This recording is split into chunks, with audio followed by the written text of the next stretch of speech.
Hey guys, thanks for joining us for another episode of Crew Talk. This week we've got Chris Brenner, correct? Correct. Okay. With us as our guest, and we're going to learn a little bit more about you, how you came to find CrossFit and everything. But I think this is an important story for a lot of our competitive people, or people who feel more competitive in the gym, to hear.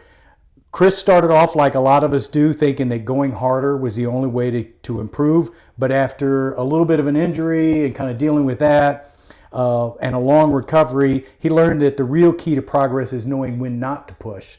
And so we're going to talk a little bit about longevity, checking ego, and things like that, and the art of training smart, so to speak. So, Chris, let's start off at the beginning. Where'd you grow up? What was your family like? That kind of thing. I grew up right here, Beaver Creek, Ohio. So born and raised. Been here my whole life.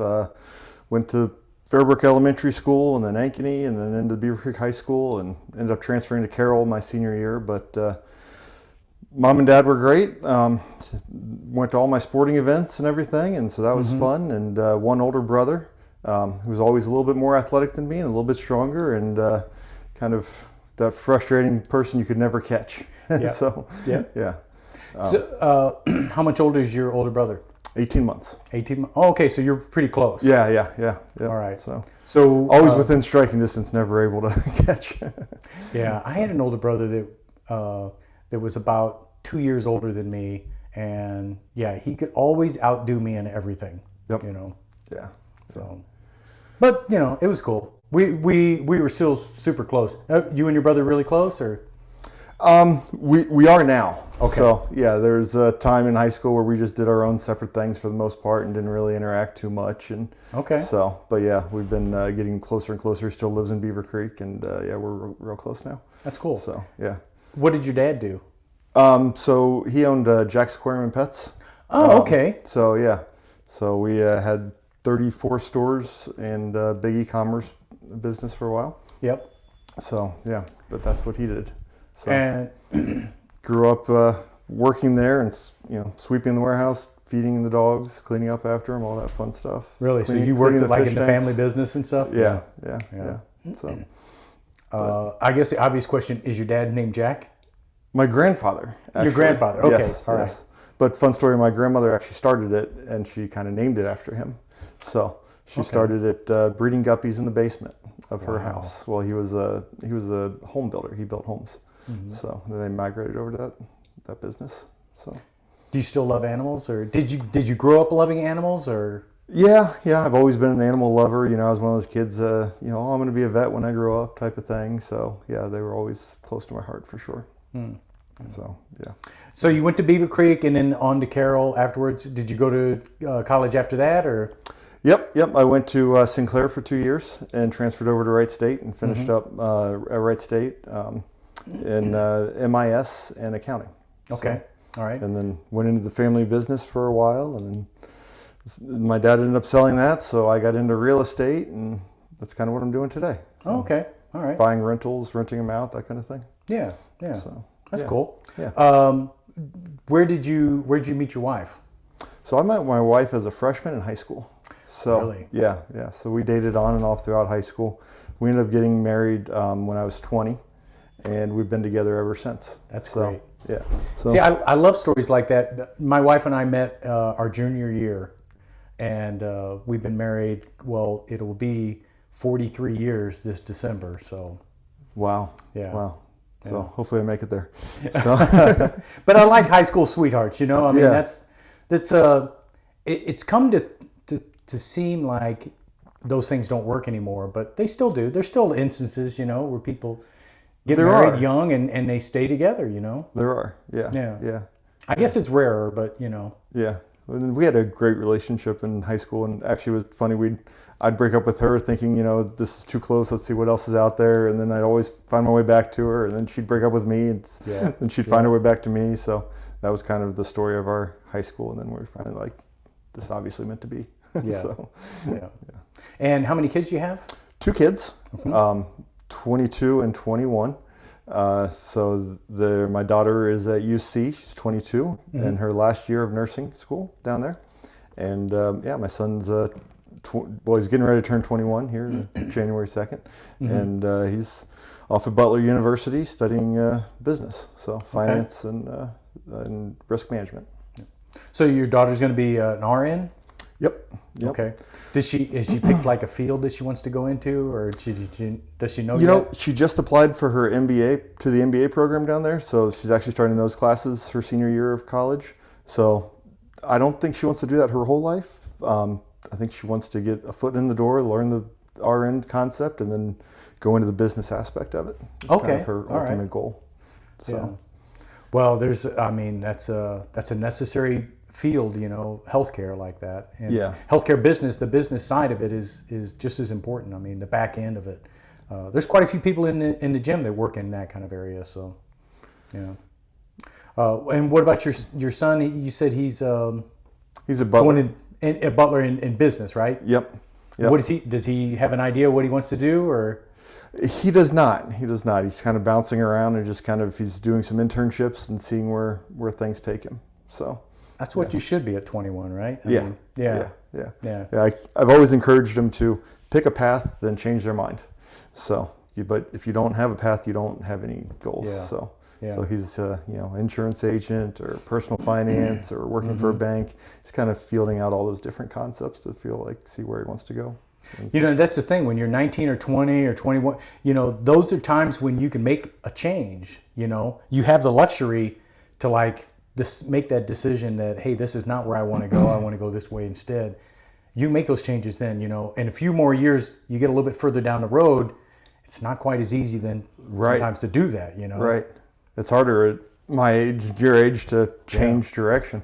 So, yeah, for sure. Yeah, you get to a point and then you're just kind of locked in. So I was trying to tell my kids about it. I was like, hey, look, you need to be on a path, but you need to be flexible enough to know that, hey, if this is not where you want to go, don't lock yourself into it. Chase after what you want to do. Right. Yeah. Yeah. Absolutely. Yeah. And so, I mean, that's kind of how you've gotten to where you are now. You've got a little freedom and luxury to do your real estate. Yep. So yeah. And that's something that you can keep plenty of time to do the things that you really care about, like CrossFit. Right? Like CrossFit. Yeah. So let's talk a little bit about your athletic career. So you said your older brother was a little bit more athletic than you. Yep. So did you guys play team sports or? We did. Grew up. He was really into basketball and soccer. I was mainly soccer. Did not have the hand-eye coordination for basketball. Tried it a few times, and finally, freshman year in high school, I kind of gave up. And I'm like, nope, I'm never going to succeed at this. So I did a lot of soccer. And then actually in high school I got into wrestling. So, okay. And that was really fun. So that's where I kind of switched over and really found out how much I enjoyed the gym and lifting and stuff, because you don't do that a whole lot in soccer, at least not back then. It was more conditioning and everything. So, but wrestling was a lot of fun and kind of got me out of that team sport mentality and into that one-on-one, if you lose, it's all you. If you win, it's all you. So higher highs and lower lows on those wins and losses. That's a good and bad thing about wrestling, but when you lose, you're out there by yourself, and so. Yep. My wife and I, we dated through high school. She went to a different school than me, and I had invited her to a wrestling match I had. It was my senior year, and the school that we were, the guy that I was, that school that this guy was the state champion, okay, but he was in the weight class above me, and so I didn't have to worry about wrestling the guy, right? Well, he didn't make weight, okay, and so he was below his weight, and so anyway, as it came to be, I ended up having to wrestle this guy, and so I was like really regretting that I'd invited my wife, because I thought this is not going to go well, and luckily, and it lasted longer than it should have, only because I think he wanted to toy with me for a little while, like a he cat knew your playing future with his wife food. was in the stands. He's like, we'll let him have a little bit. It was not pretty, but that's how it was my junior year. Both my weight class and the one right below me was actually like state champion contenders every year. So I didn't have a whole lot of opportunity to wrestle varsity. Then all of a sudden, the one guy looked like he wasn't going to make weight, and coach came to me and he said, strip everything off. Congratulations, you're varsity. Get your ass out there. And I was like, wait, what? Yeah. I was getting ready to go, do really well at JV tournament, and they bumped me up, and it's kind of getting thrown to the wolves there for a minute. Yeah, I remember when the coach told me that day that I was going to have to wrestle him, and I was like, really? And he goes, yeah, I know. It was like, yeah, he knew I didn't have He a didn't chance. have anything for you, did he? No, there's no secrets or anything like that. No. Stay safe. Yeah, just I don't know, man. Make the best of it, I guess. Yeah. So how long did you wrestle for? I wrestled 3 years. Okay. Yeah. The first year I wanted to wrestle, but I broke my leg skateboarding just before wrestling season started. And so by the time I got my cast off, my leg was like all atrophied, and I couldn't do anything. So I ended up wrestling the last 3 years. So yeah, and I amassed a stellar record of mediocrity. That's how I was. Yeah. But it was fun. I enjoyed it. Yeah. So I got my son into it briefly when he was younger. He was probably a little too young. I think he was like 10, 11, something like that. Yeah. And we got him out there, and he ended up coming in like 6th in the state. But at that age, it's kind of all weird the way it all works. And we thought he got the bug and he was going to come back. And he walked out. He goes, "That was way too hard. I'm never doing that again." And so that was his one and only time wrestling. But yeah. Yeah. I remember we used to do, we didn't have weights, and so we would lift, they had like coffee cans filled with cement. Okay. And a piece of pipe in between them, and that was kind of like a barbell sort of, and so we would lift those things. And then to do like GHDs, we would sit on your legs on the edge of the stage, and so then you would like crack your back over the edge of the stage and then do sit-ups like that. Yeah, it wasn't Back when our bodies could handle that stuff. Yeah, exactly. Now yeah. I'd break in half if I tried doing something like that. So. Yeah. So let's talk. So the bad thing about that is, I know for me, wrestling, once I got out of high school, you can't go around wrestling people for fitness. I guess you could nowadays. Nowadays you can. You could go to go to jiu-jitsu gyms and stuff like that. Yeah. But in that time there wasn't. It wasn't like a wrestling parlor where you could go wrestle people or something like that. Right. So what did you do for fitness once you got out of school? Well, I got married, and I worked my way through college. So between work, I was a package handler at FedEx for a long time. So between that and going to school and everything, I didn't really do a whole lot of fitness. Right. Then we had kids immediately after school, and chasing them around was pretty decent fitness, I guess. And then slowly my life just got more sedentary and lazy, I guess. Yeah. So, and then it wasn't, I slowly started getting back into the gym and just kind of lifting some weights and such, and, treadmill, that kind of thing. Yeah. And dieting, losing weight, etc. And I remember thinking that I was in pretty good shape, and started moving things, around the house, and I'd throw out my back or strain my neck, and just simple things like going out on the golf course, I'd get injured or something, throw a muscle out. But it really came to town. I went and climbed a tree and started trimming branches. And I was bending this way and that, holding, chainsaws and stuff and cutting them all down. And I came down, and I was just in severe pain, and had a big bulging disc from that. And it took me about 1.5 years to get over that. And I kept trying to go to the gym and get through it. And so then I finally got surgery, and after surgery, it was all about proper form to not injure myself again. Right. And my cousin had been coming to CrossFit for a while and doing that, and he'd moved to Nashville, Jason Grieco. Oh, okay, yeah. So, and he moved to Nashville, but he always talked about it and always encouraged me to come, and I finally, I've always had like ADD when it comes to the gym. Right? I'll go and do this and I'll do that. And, then I get bored, and it's like, oh, maybe I'll quit this gym and go to that gym, or maybe I'll go try swimming or try running. Nothing could hold my attention. So I'd spend a couple months and bounce and spend a couple months and bounce. So I'm like, well, I'll go spend a month or two at CrossFit and probably bounce out of that too. So that's kind of how I got here. And really when they started talking about fitness for outside of class and outside of here, and how Yeah. this all translates and stuff. Just like we were talking about with the Turkish get-ups and how that translates into life outside of here, and that really kind of resonated with me, and that kind of kept me coming back. And then inevitably, I wasn't good. I got my ass kicked the first couple months here. Yep. Greg was coaching frequently at 10:30 at the time, and he was constantly, "I'll do this for this muscle and do that for that muscle." So beyond the coaching of proper form and how to do things, there was that camaraderie and like coaching of how to get better and how, what not to do and push yourself and stuff. So Yeah, the basic constantly varied, which is something that we throw around. It's a term we talk about a lot. But to be honest, that was kind of the thing that captured me in the very beginning. The fact that it was always something different to work out, It was one day we're weightlifting and one day we're running and one way we're doing something on the rig, or, we're doing combinations of those. It kept it all kind of new and fresh to me all the time, yeah, that really kept my attention. And then the whole competition aspect of it. Can I get to RX? When I first started, it was very humbling. I think Greg had me doing back squats with a PVC pipe. Yeah. And I'm like, I can do back squats. He goes, not with that form, you can't. He had me doing push-ups on my knees and stuff, and it was a very humbling time in the very beginning.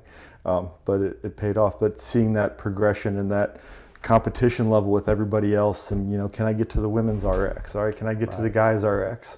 And then you start chasing people up the leaderboard, to my detriment eventually.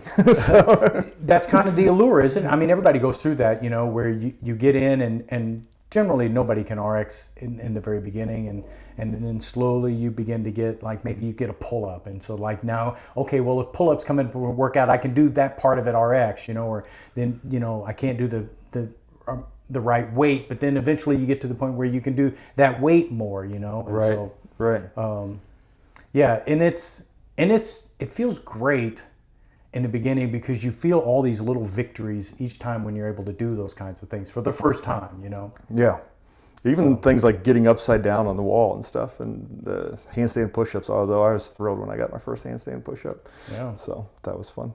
Yeah, the first time I tried to do a handstand, I collapsed on my head, because I didn't have the ability to hold myself up, And so just getting the ability to do a handstand, Yeah. And now my picture on Wodify is me doing a one-armed handstand, I've tried that a few times, and I can't do that yet. So I'm not sure how you accomplish that. Yeah. I feel like you need I can do a cartwheel and you take a picture just the right time, maybe. So, but yeah. No, but I'll tell you, I still impressive can't do a picture. handstand push-up, so. Oh, really? No. Okay. No. But not yet. Not yet. I hope that one day, Yeah. I don't know. I don't know if I'm ever going to be able to get a handstand push-up, to be quite honest with you. Maybe. But I do feel confident about a ring muscle-up. I think one day I'm going to be able to do one. Ooh. I don't know. I think so. Yeah. I think so. Yeah, I'm very close, but I feel like I don't know. It's just so much weight to pull. I don't know. Yeah. I can do a jumping one good, but to do I don't feel like I'm ever going to get there. So see, maybe. mentally for me, the handstand push-up, once I bend my elbows, I freak out. Okay. And so, yeah. So I think there's a mental battle that's got to be, that dragon's got to get slayed before I can go any further, So Yeah. to make sure that I'm not just going to do a pile driver right onto my head. So, Yeah. but that's a great thing. I mean, I was saying before when I first tried CrossFit that I was terrible at everything, and that was the great thing about it, was because I had all these different goals to work towards, and I felt like I was constantly, improving. I could see areas where I was improving all the time. So, and that's a really rewarding thing, Yeah, yeah. And the whole measurement, you mentioned Wodify a few times, that is really key for my mental game to stay on here and keep going, because you can look back and what I do last time, or I've never done this before, that whole thing. Yeah. So, yeah. I think when I first started here, I did deadlifts, one of my first workouts, and I deadlifted like 185. Mm-hmm. And I think I recently deadlifted this past spring like 360 something.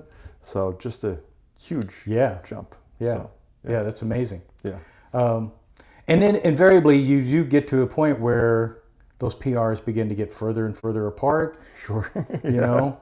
The Yep. gains are not 50 pounds anymore, but it's like, hey, I made 5 pounds improvement over the previous time I lifted that weight, or Right. Go find those 1 pounds, throw those on there. yeah, exactly. Or like, get an extra pair of clips. or like for me now, it's like if I'm within 10% of what I've done previously, I feel pretty good about that, because I feel like I haven't degraded. But so let's talk about that mindset, because we were talking about, the thing, the battle of ego versus longevity, So how is it then if you've been coming for a while, now you begin to think, just because I'm not racking 50 pounds on my deadlift doesn't mean I'm not improving.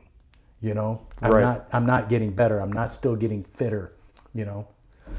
Well, and there's, and I'm trying to grasp this concept of you don't have to always be improving necessarily. Maybe you're learning skills of handstand push-ups or ring muscle-ups or something, but you don't have to be getting significantly stronger all the time.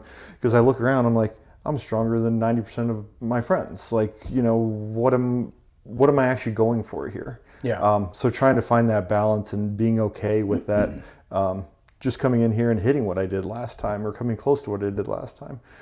Because I found, especially last year, towards the end of last year and this spring, I was really pushing myself to that point where I'd hit those big goals and, hitting big deadlifts or back squats and stuff. And it's like, okay, now I can't walk for a week.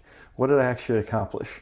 I got a big number to hit, Right. and that was fun when I did it. But is this worth it? And it's like, if I just come more often. So that's been my goal lately, is just to come, 5 days a week and not necessarily hit that PR anytime, and just be here and give it 90% every time. Because people will say, oh, I gave 110% or you gave 100. No, you can't give 110%. That's my mindset is. Right. So when I give 100%, like I'm out there about ready to throw up type of thing. And I've been there enough times in this gym where I'm so close that I don't want to strain myself anymore. Like, but I want to just maintain and find those small improvements as I go. Right. So I think coming in to say I'm going to give 90% in this workout today, but then understanding that some days there's only 60% in the tank. You know what I'm saying? Yeah. And so I'm giving you 90%, but it's 90% of that 60%. Okay? You know what I'm saying? So it's like I'm giving you the best I've got. Right. For this day, but understanding and accepting within yourself that some days, you just don't have a full tank to work with. No, that's very maybe true. You didn't sleep well, maybe you haven't eaten well for the last couple of days or something like that. Maybe you're sore. Like I'm still sore, constantly from the workouts, but it's not like a debilitating sore. But like when we did the squat holds the other day, and 4-minute squat hold, I'm like, I think I can get 3 minutes or something. Man, I was out in a minute and a half, and I'm like, but I felt it like my legs were sore going into that. Yeah. And so to your point, I didn't have anything else to give at that point. So. Right. Yeah. And those static holds are kind of tricky too. So that's something that you've got to work at a little bit to develop that. But Right. But I think it's for yourself. You need to understand that because most people aren't really they're not paying that much attention to what you're posting on the board every day. Right. Yeah. Not as much as you are, Right. about yourself. And so, I understand that if I come in and I might be the last one on the leaderboard that day, but I know that I gave it everything I had, well, then I feel great, about the fact that even though I'm last on the board, it doesn't really matter, Right. And I constantly find myself in these situations like I am now where I'm like just maintaining and doing good, but I'm like, okay, I'm right there with this person. Mm-hmm. And then all of a sudden I see somebody else like right in front of them. Well, I can just push a little bit harder and get in front of it. Then I see somebody else. The next thing you know, I'm kind of pushing myself too hard, and I got to remember to dial it back. And, That's right. And such. That's right. And that's very hard for me to do. So I'm so competitive with everybody that I see, like just one notch above me. And before you know it,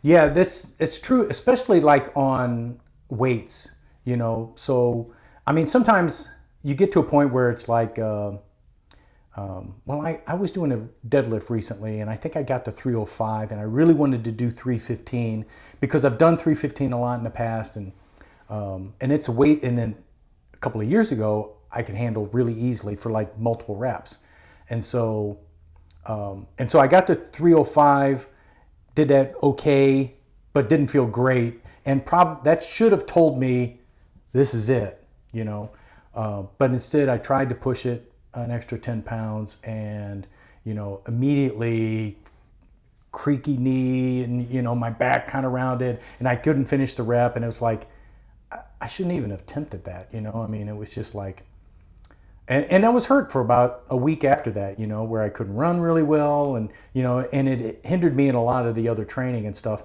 just because, for an ego trip, I was trying to put an extra 10 pounds on, Right. So. But even outside the gym, finding those limits in here and trying to develop that mindset helps me not do stupid things that I would have done previously, I guess.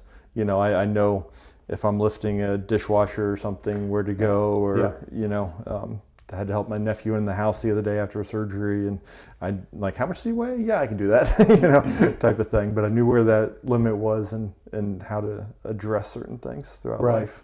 Right. So, and that's been another neat thing about CrossFit is realizing where those limits are and what I'm capable of so that I don't hurt myself again outside.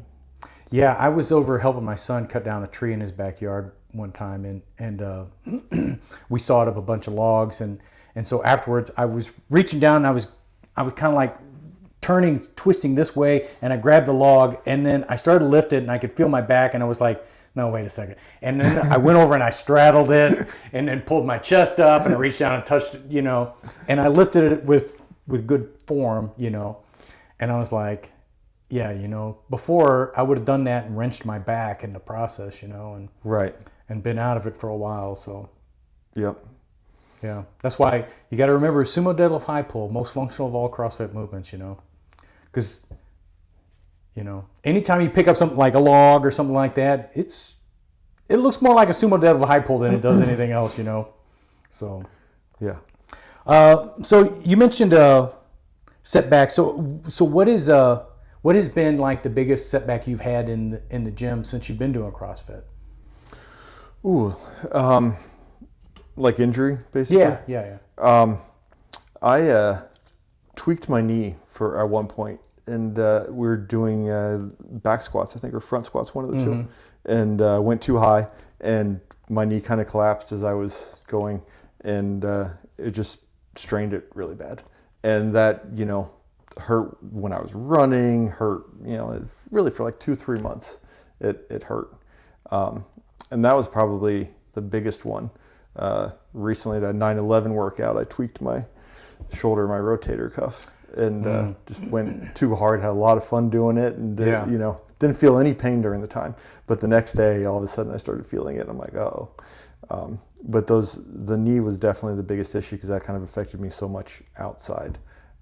But again, I went too heavy, lost my form, and I shouldn't have gone there. Was what it was. So. Yeah.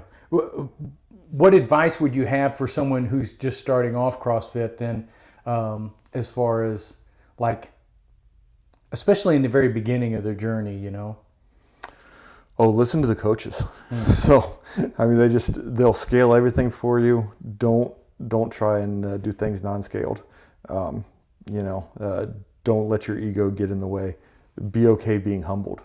Because it was a very humbling experience, and realize what you're missing in your daily life. Balance was another big thing I found in here, and I didn't realize how bad my balance was until we were in here doing things. Just take it easy, and especially if you're just starting, like the first week or two, come 3 times a week. And take it real easy because you're going to be very sore. So yeah. You're not going to realize just how sore you're going to be. So. And so now, how long have you been doing CrossFit now? It's been a while, right? Yeah. I think I just finishing up my 3rd year. So I think I'm just about right around the end of 3rd, beginning of 4th. Okay. All right. And so what's your outlook going forward? You want to continue on? I mean, I know you said the consistency is the next big thing for you. Yeah, no, I'd love to continue on. It's so fun. The whole class concept behind CrossFit, that was another thing that kept me away from a long time because I never liked the classes. My wife would drag me to the classes at the Y or whatever, and I'm like, this isn't for me. And that's what I had in my brain coming here. The social aspect of talking to the people about, workouts, sore muscles, what they're doing in life, their jobs, that whole thing, before the workout, during the workout, whatever, kind of brings that competition to the next level. So I think that's a big part of why I like coming here and why I'll continue to come here for hopefully till I can't. Till I'm as old as Richard. So, exactly. God willing. Yeah, So, exactly. Yeah. Do you have any goals or objectives? Something that you see on the horizon that you'd really like to be able to do, or? Oh, I mean, if I could ever get a bar muscle up, like, I don't know. The ring muscle up seems cool. The bar muscle up seems safer to me because the rings kind of move around a lot. So, but I think mentally I'm blocking that. I don't think I can get there. Really, I need to fix my diet so that I can lose 20 pounds and make it easier to get It's like taking a vest off, you know what I'm saying? Right. Yeah. Yeah. When we do the Murph with the weighted vest, I'm like, I don't need a weighted vest. I carry it around all day. Yeah, that's right. Yeah. So really, I need to fix my diet. That was probably another thing that I realized too, is you can't beat your diet by being in the gym. So you can be fit and capable and such, but you're not going to lose weight by being in the gym because you're just going to end up eating more because you're hungrier. So if you're not eating the right stuff, it could make things worse. Yeah, when you go through the level 1 for CrossFit, they introduce you to the hierarchy of an athlete. Okay, and the base level of the pyramid is nutrition. Before weightlifting, before gymnastics, before metabolic conditioning, before any of that, it's nutrition. Yeah, so I think if I really want to, and I don't have a bad diet, but it's not a good diet either. So I like fried foods. I like wine. I got problems. Yeah, But if I can fix some of that stuff outside of here, I'll be more functional and capable in the gym. Well, like Andy talks about all the time, small changes make great results, So, I mean, just eating a little bit cleaner, a little moderation on some things is a great step forward, So I don't think you have to. A lot of people look at it and they feel like, I've got to make drastic changes. I'm going to go on a 90-day cleanse, where I'm going to do nothing but, a little tinker here and there around the edges would make a big difference, And eating just like whole foods, just to start with, is like a great step. Right. So, yeah. Well, Chris, I think that covers just about everything. So the big thing for you is check your ego at the door and play the long game, That's my goal. It's easier said than done. It is easier said than done. Yeah. Well, that's great advice for everybody. So, Chris, thanks for joining us on Crew Talk and sharing your story. All right. Thank you. Thank you.